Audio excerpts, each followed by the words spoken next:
সম্প্রতি ছাত্র জনতার গণ অভ্যুত্থানের মাধ্যমে বাংলাদেশ দ্বিতীয়বারের মতো স্বাধীন হওয়ার পর নোবেল বিজয়ী ডক্টর মোহাম্মদ ইউনূস এক সাক্ষাৎকারে বলেন, বাংলাদেশ অস্থিতিশীল হলে সেটা আশেপাশের সেভেন সিস্টার সহ অন্যান্য অঞ্চলে ছড়িয়ে পড়বে।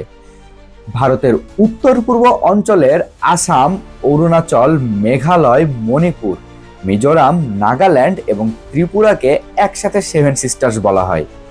তখন থেকে নতুন করে আলোচনায় আসে ভারত থেকে স্বাধীন হতে চাওয়া রাজ্যগুলো নিয়ে। এই 7টি রাজ্যের মোট আয়তন প্রায় 2.5 লক্ষ বর্গ কিলোমিটার, যা ভারতের মোট আয়তনের 7%। এছাড়াও 2000 সালের পরিসংখ্যান অনুযায়ী এ অংশে 38.6 মিলিয়ন লোক বাস করে, যা ভারতের জনসংখ্যার প্রায় 3.8%। 7টি রাজ্যের মধ্যে বিরাট জাতিগত ও ধর্মীয় বৈচিত্র্য থাকলেও রাজনৈতিক, সামাজিক ও অর্থনৈতিক প্রেক্ষাপটে যথেষ্ট মিল রয়েছে। 1947 সালে ভারত ব্রিটিশদের হাত থেকে স্বাধীনতা লাভ করলে এই অঞ্চলটি 3টি রাজ্যে বিভক্ত ছিল। মণিপুর এবং ত্রিপুরা ছিল রাজকীয় রাজ্য, যেখানে সবচেয়ে বড় আয়তন দখল করেছিল আসাম প্রদেশ। স্বাধীনতা লাভের পর ভারত সরকার জাতি ও ভাষার ভিত্তিতে রাজ্যগুলোকে পুনর্গঠন করে 4টি নতুন রাজ্য তৈরি করে। এর প্রেক্ষিতে 1963 সালে নাগাল্যান্ডে, 1972 সালে মেঘালয় ও মিজোরাম কেন্দ্রশাসিত অঞ্চলে পরিণত হয় এবং 1987 সালে অরুণাচল একটা প্রদেশের মর্যাদা লাভ করে। ব্রিটিশ শাসনের আগে থেকে আসামের জনগণ অনেক অত্যাচার সহ্য করেছে। একসময় মায়ানমারের আক্রমণ, মোয়ামরিয়া বিদ্রোহ এবং আহোম রাজ্যের পতনের কারণে আসামের জনগণ তাদের ক্ষতি পুষিয়ে নেওয়ার জন্য ব্রিটিশদের আসামে স্বাগত জানায়। কিন্তু ব্রিটিশরা উল্টো আসাম দখল করে নিজেদের নিয়ন্ত্রণে নিয়ে নেয়। ব্রিটিশদের দীর্ঘ শাসনের পর 1947 সালে ভারত স্বাধীনতা লাভ করলে আসামের নিয়ন্ত্রণ রাজ্য বিধানসভা নিলে আসামের জনগণ এই অঞ্চলে অসমীয়া সভ্যতা পুনঃপ্রতিষ্ঠার চেষ্টা করে। তখন অন্যান্য উপজাতি এবং আদিবাসী অধ্যুষিত এলাকা ভারতের কাছ থেকে স্বাধীনতার দাবি তুললে ভারত সরকার এই অঞ্চলটাকে 7টি প্রদেশে বিভক্ত করে কেন্দ্রীয় সরকারের শাসন প্রতিষ্ঠা করে। ভারত সরকার 1985 সালে আসামের জনগণের সাথে একটি চুক্তি স্বাক্ষর করে। রাজ্যে নির্বাচন হওয়ার পর অসম গণ পরিষদ দল ক্ষমতায় আসে। 1990-এর দশকে ULFA, the United liberation front of আসামের মতো সামরিক দলগুলো মধ্যম সরকারের কাছ থেকে আসামের স্বাধীনতার দাবি করতে শুরু করে। এই গোষ্ঠীগুলো তাদের বক্তব্য তুলে ধরতে, শক্তি প্রয়োগ করতে এবং সহিংসতার অবলম্বন করতে দ্বিধা করে না। সরকার এই বিচ্ছিন্নতাবাদী দলগুলোকে নিয়ন্ত্রণ করতে এই অঞ্চলে সশস্ত্র বাহিনীর উপস্থিতি বাড়িয়ে দেয়। এই অঞ্চলের জনগণ সেনাবাহিনীর বিরুদ্ধে মানবাধিকার লঙ্ঘনের অভিযোগ করে আসছে বহুদিন ধরে।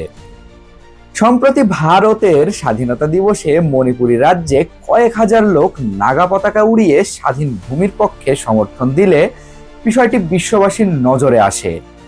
এই 7টি রাজ্য চতুর্দিক দিয়ে অন্যান্য রাষ্ট্রের স্থলভাগ দিয়ে বেষ্টিত, ফলে ভারতের মূল ভূখণ্ডের সাথে এই রাজ্যগুলোর যোগাযোগ রক্ষা করা হয় মাত্র 60 কিলোমিটার দৈর্ঘ্যের একটি সরু পথ দিয়ে। ভারত বাংলাদেশের মধ্যে দিয়ে এই 7টি রাজ্যের সাথে সড়ক, রেল ও নৌপথে ট্রানজিট স্থাপনে বিশেষভাবে আগ্রহী।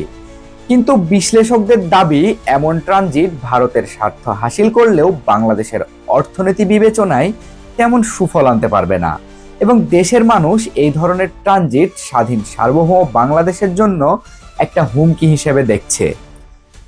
সম্প্রতি ভারতের মণিপুর রাজ্যে আবারও পরিস্থিতি অস্থিতিশীল হয়ে পড়েছে।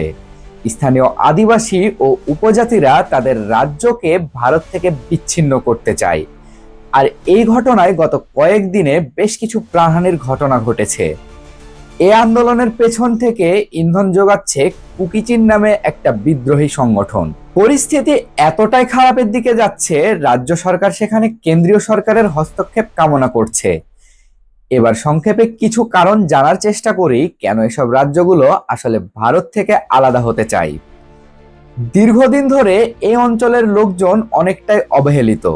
নিজেদের স্বার্থে বিভিন্ন উপজাতিদের মধ্যে বিবাদ সৃষ্টি করা, এমনকি এই অঞ্চলের বাসিন্দাদের অনিচ্ছা সত্ত্বেও বিভিন্ন স্থানের নাম ও সংস্কৃতি পরিবর্তন করা, এমনকি আদিবাসী মেয়েদের শ্লীলতাহানির মতো জঘন্য কাজ সংগঠিত হচ্ছে প্রতিনিয়ত।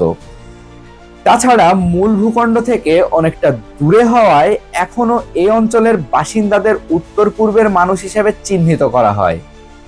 এই অঞ্চলের বাসিন্দাদের মতে মূল ভূখণ্ডের অধিকাংশ ভারতীয় মঙ্গোলয়েড লোকেদের ঘৃণা করে হিংসা বিদ্বেষ পোষণ করে। 30 বছরেরও বেশি সময় ধরে প্রতিবাদ করার পরেও সরকার আসামের নাগরিকদের জাতীয় নিবন্ধন নিয়ে গড়িমসি করে যাচ্ছে। প্রাকৃতিক সৌন্দর্যের পাশাপাশি নানান সম্পদে ভরপুর এই অঞ্চলের কয়লা, পেট্রোলিয়াম, চা, চাল ইত্যাদি লুট করে কেন্দ্রে নিয়ে যাওয়া হচ্ছে। সে তুলনায় এই অঞ্চলগুলোতে তেমন অবকাঠামো গড়ে ওঠেনি বা উন্নতির ছোঁয়া লাগেনি। এই অঞ্চলের অধিকাংশ গড়ে উঠেছিল সেই ব্রিটিশ আমলে। স্বাধীনতার পর থেকে এখন পর্যন্ত কেন্দ্র শুধু এই অঞ্চল থেকে প্রাকৃতিক সম্পদ নিজেদের স্বার্থে ব্যবহার করেছে। সে তুলনায় এই অংশের কোনো বিকাশই হয়নি। এছাড়াও ইতিহাস থেকে পাওয়া তথ্য মতে ভারতীয় সেনা কর্তৃক তিনসুকিয়ার সরু পাথর গণহত্যা সহ অসংখ্য দমনপীড়ন সেভেন সিস্টার্সের বাসিন্দাদের মন বিষিয়ে তুলেছে। ভারতের অধিকাংশ মানুষ ভারতীয় সংস্কৃতি শব্দটি সম্পর্কে জানে না। তারা শুধুমাত্র বিরোধীদের দমনের জন্য নিজস্ব সংস্কৃতি অন্যদের উপর চাপিয়ে দিতে শব্দটার ব্যবহার করে থাকে। এমন অসংখ্য আগ্রাসনের মাধ্যমে উত্তর পূর্বাঞ্চলের মানুষের সংস্কৃতি, ঐতিহ্য, পরিচয় সবকিছুই প্রায় বিলুপ্তির পথে। তাই নিজেদের অস্তিত্ব টিকিয়ে রাখতে অনেকটা বাধ্য হয়ে এই অঞ্চলের বাসিন্দারা আন্দোলন চালিয়ে যাচ্ছে। সম্প্রতি এই অস্থিরতার মধ্যেই চীনা সেনারা সীমান্ত পেরিয়ে সেভেন সিস্টার্সের 60 কিলোমিটার ভেতরে ঢুকে তাদের ক্যাম্প স্থাপন করেছে। অন্যদিকে পাকিস্তান গুজরাটের একটা অংশকে নিজেদের বলে দাবি করেছে। এসব নানা অস্থিরতার মধ্যে কি ঘটতে যাচ্ছে, সেভেন সিস্টার্স নামে পরিচিত এসব অঙ্গরাজ্যের ভাগ্যে তার সময় বলে দেবে। এবার বাংলাদেশের সাথে এসব অঞ্চলের গুরুত্ব নিয়ে কিছু আলোচনা করা যাক। মিজোরামের দুবারের মুখ্যমন্ত্রী মিজো ন্যাশনাল ফ্রন্টের সর্বোচ্চ নেতা জোরামথাঙ্গা বছর দুয়েক আগে এক সাক্ষাৎকারে বলেছিলেন, বাংলাদেশের সাহায্য না পেলে তাদের মিজো জাতীয়তাবাদী আন্দোলন কখনোই সাফল্যের মুখ দেখত না এবং মিজোরাম একটি পৃথক রাজ্য হিসেবেও হয়তো আত্মপ্রকাশ করতে পারত না। মিজো ন্যাশনাল ফ্রন্টের বিদ্রোহীরা 60-এর দশকের শেষে প্রায় তাদের জন্মলগ্ন থেকেই বাংলাদেশের ভূখণ্ডে তৎকালীন পূর্ব পাকিস্তানে আশ্রয় পেয়েছিলেন, যা অব্যাহত ছিল প্রায় দীর্ঘ 2 দশক ধরে। 1987 সালে ভারত মিজো শান্তি চুক্তির মাধ্যমে পৃথক মিজোরাম গঠনের পথ প্রশস্ত হওয়ার আগ পর্যন্ত বিদ্রোহীদের অনেকে জীবনের বেশিটা সময় বাংলাদেশে কাটিয়েছেন। 2009 সালে শেখ হাসিনার প্রধানমন্ত্রীত্বের দ্বিতীয় মেয়াদে এই দৃশ্যপটে একটা নাটকীয় পরিবর্তন ঘটে। নিজের ক্ষমতাকে কুক্ষিগত করে টিকে থাকতে ভারতের স্বার্থে দেশের সবকিছু বিসর্জন দিতে শুরু করেন।